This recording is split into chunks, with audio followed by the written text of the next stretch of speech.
são criadas essas três ficções de mar territorial, de 0 a 12 milhas, de 12 a 24 milhas, zona contígua, de 12 a 200 milhas, plataforma continental, zona costeira, em que o Estado brasileiro cria ficções aí na horizontal para ampliar o controle do solo, subsolo, recursos hídricos, paisagísticos, naturais, mostrando que o exercício de propriedade está limitado e restringido. E ela termina aproveitando a União, o Estado brasileiro, para também se aportar desses critérios na defesa da sua soberania. Há um outro limite, curiosamente, estabelecido pelo Estado brasileiro, que se dá exatamente numa ficção criada na vertical de terra firme até a ionosfera, 500 quilômetros, até onde tem oxigênio a ser respirado. Então, quem tem controle desse espaço aéreo é só a União. Para a defesa da sua soberania, alguma aeronave que passa e sem identificar-se poderá ser abatida pela lei de abate. 2 aeronaves serão projetadas ao seu lado e poderão fazer o abate. Mas se essas aeronaves vierem passar por aí de forma livre, comercial, com identificação, não haverá nenhum problema para você. Por isso se afirma lá no Código Civil, você é dono da sua terra, da sua chácara, da sua fazenda, você não pode impedir que nada no espaço aéreo possa passar por ali que não te traga nenhum desconforto. Nem tampouco no solo ou subsolo. Quem vai explorar o solo ou subsolo é a União, de acordo com os recursos que ela tiver, até onde ela puder perfurar, ad istem infernos, até o quinto dos infernos. Se tiver maquinário, estrutura suficiente de investigação, poderá perfurar petróleo, ouro, jazidas, minerais, recursos hídricos, como está estatuído no novo Código Civil. É nessa dinâmica que nós vamos observar o direito de propriedade. Inicialmente as pessoas têm essa dificuldade de diferenciar o que é propriedade de posse. A posse é meramente o exercício de poder que uma pessoa exerce sobre uma coisa, com algum dos atributos da propriedade, exercendo sobre essa coisa a ação como se fosse dono, comportando como se fosse dono. Isso é posse. Agora, propriedade é quando a pessoa tem título, domínio, área delimitada e posse a um tempo só sobre determinado bem ou coisa. A gente chama coisa universo. Dentro desse universo coisa estão bens móveis, imóveis, semoventes. Se eu não consigo identificar qual bem que eu tenho na minha disposição, se ele é móvel, imóvel ou semovente, eu vou chamá-lo de coisa. Eu não posso ficar nesse universo de coisificar. Certamente aquilo que eu posso mover de um lado para o outro é móvel. Semovente é aquilo que vai por si só, animais, voares, cavalares, que vai daqui para acolá, que pode se locomover por si mesmo. E o imóvel é aquele que está fixado, que não pode ser transmudado daqui para ali. Então, móvel, imóvel, semovente são universos de coisas, por isso direito das coisas.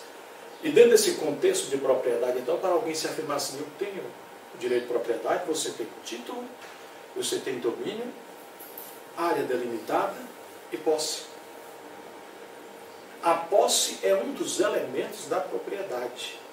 Ou seja, a posse está dentro da propriedade, mas a propriedade não está dentro da posse.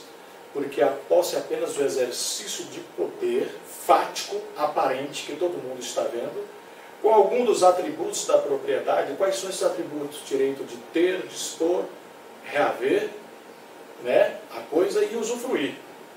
Eu não posso ter todos os atributos, porque se eu tiver todos os atributos, deixa de ser posse para ser propriedade. E com ânimo de dono. E quem vem definir bem esse aspecto teórico do que seria posse, foram os teóricos Savigny e Herrigh. O conceito de posse definido no nosso Código Civil é feito pela teoria objetiva de Herrigh, ou Herrigh, que muitos pronunciam. O conceito que está definido aí de posse no nosso Código Civil, que é o exercício de poder sobre determinado bem de forma fática, aparente, com alguns atributos da propriedade, como se fosse dono da coisa. Então estão bem delimitados nesse conceito, corpus, e facto, ou seja, a coisa e o fato de que alguém está exercendo. Mas, de outro lado, nós temos uma teoria de Savigny, a chamada teoria subjetiva, que vem definir posse como exercício de poder sobre determinado bem ou coisa com ânimo, com a intenção de tê-la para si. Aí está o caráter, a característica subjetiva, com ânimo ou intenção de tê-la para si, utilizando de alguns atributos da propriedade. Por que discutir este conceito de posse de Savigny, ou seja, essa teoria subjetiva de Savigny?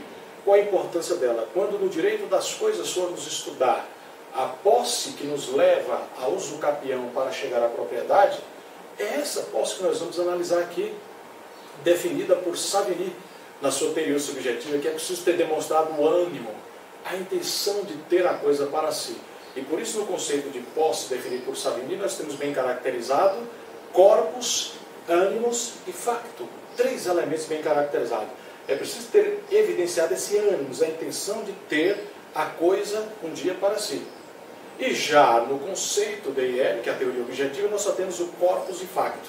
E voltando para a nossa propriedade, nós temos que a propriedade, segundo a doutrina civilista, pode ser plena, limitada e resolúvel. Então, observe os senhores que eu teria uma propriedade plena quando nela eu puder exercer o jus utendi, jus fruendi, jus abutendi e reivindicar-se. O direito de ter, dispor, usufruir e reivindicar. E lá nos concursos públicos, o primeiro que você vai fazer vai ser o AB, vai aparecer exatamente essas expressões latinas: jus utendi, jus fruendi, jus abutendi e reivindicar-se. São expressões latinas que ficam em cargo do direito, das ciências jurídicas, mantê-las vivas, porque a língua mãe do direito é o latim, e não o inglês que a gente utiliza no nosso cotidiano.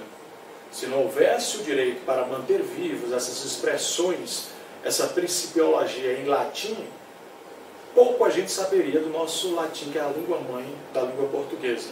Então, jus utendi, direito de ter; jus fruendi, direito de gozar; jus abutendi, direito de dispor; e reivindicar-se, direito de reivindicar. Quando alguém, numa propriedade, pode utilizar esses 4 atributos, nós dizemos que essa pessoa exerce uma propriedade plena. Faltou apenas um deles, ele já não tem uma propriedade plena, ele terá uma propriedade chamada limitada. E, portanto, a propriedade limitada é aquela que está restringida comumente por uma garantia de direito real, como penhor, hipoteca, anticrese. Você comprou sua casa financiada, por exemplo, pela Caixa Econômica Federal. E lá no documento há uma restrição, há uma limitação que nós temos de garantia em prol daquela financiadora, daquele banco financiador, que é a hipoteca. Enquanto você não pagar, o imóvel pertence ao órgão financiador. Então essa é uma propriedade chamada limitada, restringida por uma garantia de direito real. As pessoas me perguntam, às vezes, a diferença entre hipoteca, penhor e anticrese. São garantias de direito real. Essa garantia chamada anticrética é aquela que você vai receber os rendimentos, os lucros de determinado bem ou coisa que se envolve nessa garantia de direito real. O penhor é quando a garantia se trata de um bem móvel. Enquanto não for pago, o bem móvel fica com o credor até ser pago. E a hipoteca envolve coisas imóveis, que embora fique na mão e administração do devedor, enquanto ele não pagar, aquilo termina pertencendo ao financiador, ao credor. Então, toda vez que uma propriedade estiver atrelada a uma hipoteca, a um penhor anticrese, é uma propriedade limitada. Mas nós poderemos ter uma propriedade resolúvel.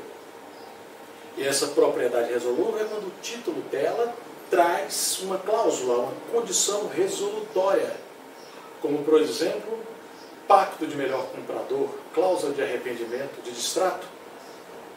Um dia nós estudamos lá nos negócios jurídicos, que os negócios jurídicos podem trazer cláusulas condicionais ou resolutórias. E as condicionais nós sabemos que é submetido a um evento futuro incerto. E as cláusulas resolutórias são submetidas a um evento futuro e certo que pode tirar a efetividade de um negócio jurídico. Então lembre-se aqui, a título de recordação, que uma condição suspensiva que nós aprendemos lá nos negócios jurídicos é aquela que submete a validade de um negócio jurídico a um evento futuro incerto. Se fulano nascer, eu passo o apartamento para você. Se você casar, eu passo o carro para você. Isso é uma condição suspensiva, submetida ao evento futuro incerto. Já a condição resolutória, o negócio já existe efetivamente, mas poderá perder a sua eficácia pelo implemento de uma condição resolutória, que, como aqui citei, pacto de melhor comprador, cláusula de arrependimento e distrato. Observe bem, comprou a propriedade, adquiriu o veículo, mas na aquisição do veículo, o contrato, o negócio, tinha uma cláusula de pacto de arrependimento. Ou seja, estou te vendendo esse veículo hoje, estou apertado. Mas daqui a 30 dias, se aparecer alguém que paga melhor que você pagou, o negócio está desfeito. Então é chamado cláusula ou condição resolutória de pacto de melhor comprador. Estou te vendendo este lote ou esse terreno por uma dificuldade circunstancial. Mas se dentro de 15 dias eu encontrar o dinheiro, o negócio está desfeito. Cláusula de arrependimento. Então são condições resolutórias que podem ser inseridas no título que vão evidenciar a propriedade do negócio. Por isso, nesse caso, a propriedade seria resolutória. Toda vez que o título dela trouxer uma condição resolutória, ela poderá perder a sua eficácia pelo implemento dessa condição resolutória. Mas a propriedade pode ser adquirida de forma originária ou derivada. O nosso Código Civil nos mostra as formas pelas quais uma propriedade pode ser adquirida de forma originária, pelo uso capião, pela ocupação e pelas exceções. De forma originária significa você adquiriu o bem, a coisa sem nenhum intermediador, de você diretamente a coisa. E de forma derivada, quando nós temos para a aquisição de determinado bem, ter o tipo de propriedade, quando isso veio por meio de terceiros, passou por outra pessoa, como por exemplo, a tradição. A tradição causa mortes ou intervivos, a doação, a renúncia, o testamento. Todas essas são formas de aquisição da propriedade de forma derivada. Mas a propriedade pode se extinguir por outros meios ou mecanismos sem a sua intervenção. Mas pela intervenção do poder público, que são os casos de desapropriação, requisição administrativa em caso de iminente perigo público, declaração de bem vago e confisco. Ou a morte do dono sem herdeiros ou sucessores, ou o perecimento do bem, objeto da coisa exercida a propriedade. Mas a gente volta já já para tratar desses mecanismos de aquisição originária derivado da propriedade.